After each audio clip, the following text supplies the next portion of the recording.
pero que no son ni leucoplasias ni son queratosis reaccionales, como son, por ejemplo, quemaduras con elementos químicos como el alcohol etílico medicinal, la leucoplasia vellosa que aparece en los inmunosuprimidos, la candidiasis pseudomembranosa que se ve blanca y que se desprende con una gasa, que ese es el diagnóstico diferencial, como ustedes ven acá, se pasa una gasa y queda la mucosa habitualmente lisa o puede haber algunas erosiones con poco sangrado. El carcinoma de Ackermann o papilomatosis florida también puede verse blanco, pero es que hace el diagnóstico diferencial con la verdadera leucoplasia. El secundarismo sifilítico con sus placas opalinas, la mucosa mordisqueada, este hábito bastante frecuente en la gente, el nevo esponja blanco, una patología de origen genético que también se ve blanca, con surcos profundos, es un defecto genético de la queratina 4 y 13 que se ve en varios miembros de una familia. Como vemos hasta ahora existen varias lesiones blancas que debemos hacer un buen diagnóstico, pero la realidad es que el diagnóstico siempre es clínico. Decimos que es como un iceberg, solamente vemos la parte de arriba y tenemos que estudiar cómo está abajo esa lesión, de manera que necesitamos el concurso de la anatomía patológica, si es que la lesión no se fue, cuando eliminamos el factor, buscando la displasia.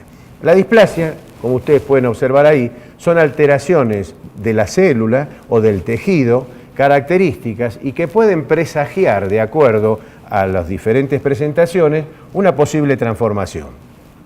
En realidad, frente a la displasia, se está buscando el consenso para cómo seguir ante una lesión con displasia.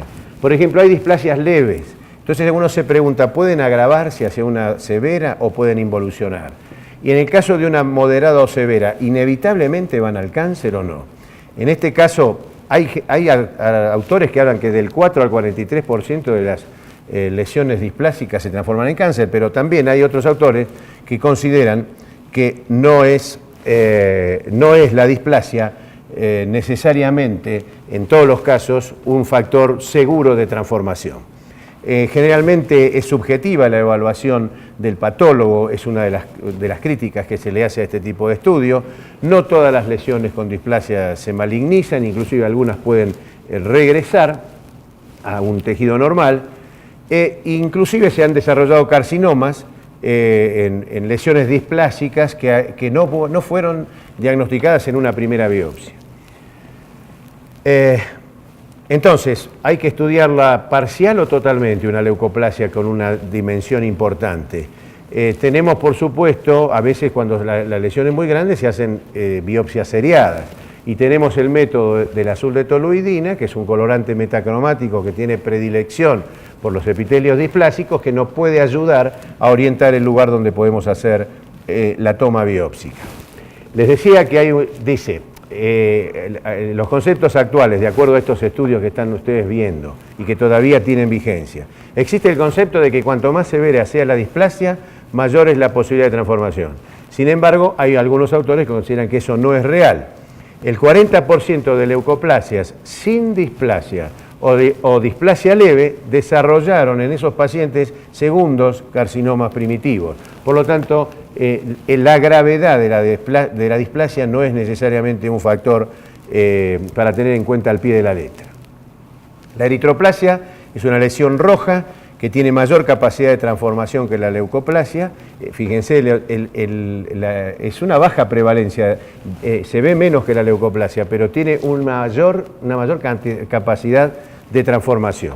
Fíjense, del 14 al 50%, y habíamos dicho que la leucoplasia era del 7%. Es importante biopsiar estos casos porque muchas veces podemos confundirla con otras lesiones rojas que nos pueden parecer inocentes, pero podemos estar en presencia de estas imágenes o de estas lesiones que inevitablemente nos pueden llevar al cáncer. Existen, más allá de la biopsia convencional, lo mismo pasa para la leucoplasia, marcadores moleculares que hoy día se están utilizando, no en forma masiva porque no tienen un costo importante, pero pensamos que con el tiempo esto va a desarrollarse y va a hacerse muy de uso cotidiano. El labio inferior puede presentar queilitis crónicas, que son consideradas lesiones también potencialmente malignas. Hay que evaluarlos, hay que tratar estas lesiones y biopsiarlas y proteger esos labios justamente contra el riesgo de uno de los factores de riesgo como es el sol. La literatura reporta entre un 6 y un 10% de casos de desarrollo de cáncer en estas lesiones del labio, fundamentalmente del labio inferior. El líquen plano es una enfermedad que uno la puede ver en muchos pacientes, más en mujeres que en hombres. La etiología es desconocida, se considera que tiene una base autoinmune y por lo tanto es importante controlar este tipo de pacientes porque está relacionado con la aparición de un cáncer oral en la boca de estos pacientes que tienen o que fueron portadores de líquen durante mucho tiempo. Hay dos formas de presentación clínica. El típico, que son simplemente líneas o manchas blancas en forma lineal, totalmente asintomática, o el líquen atípico, que puede ser, contando de la izquierda hacia la derecha, el líquen atrófico, el líquen ampollar, el líquen hiperqueratótico o el erosivo. Estas lesiones ampollares generalmente se acompaña con esas líneas blanquitas en forma de red o en forma de rayos de sol, que son las que clínicamente nos ayudan y nos orientan hacia el diagnóstico. Estos pacientes suelen venir a la consulta porque aquí sí hay síntomas, a diferencia de las leucoplasias homogéneas, por ejemplo, que son asintomáticas. El paciente siente ardor, molestia, suele tener brotes, y estas son lesiones que están asociadas al estrés. Un factor de estrés puede desencadenar un cuadro de líquen. Muy rebelde cuando afecta las encías, de difícil manejo. Hay que hacer un diagnóstico diferencial con otras lesiones ampollares, como puede ser el pénfigo vulgar, que puede afectar también la encía generalmente, algunos penfigoides. Utilizar la inmunofluorescencia justamente cuando eventualmente puede haber alguna duda a nivel clínico o con la histopatología común. Algunos elementos metálicos suelen generar lesiones liquenoides, con el simple contacto de la mucosa contra el metal puede generar esto.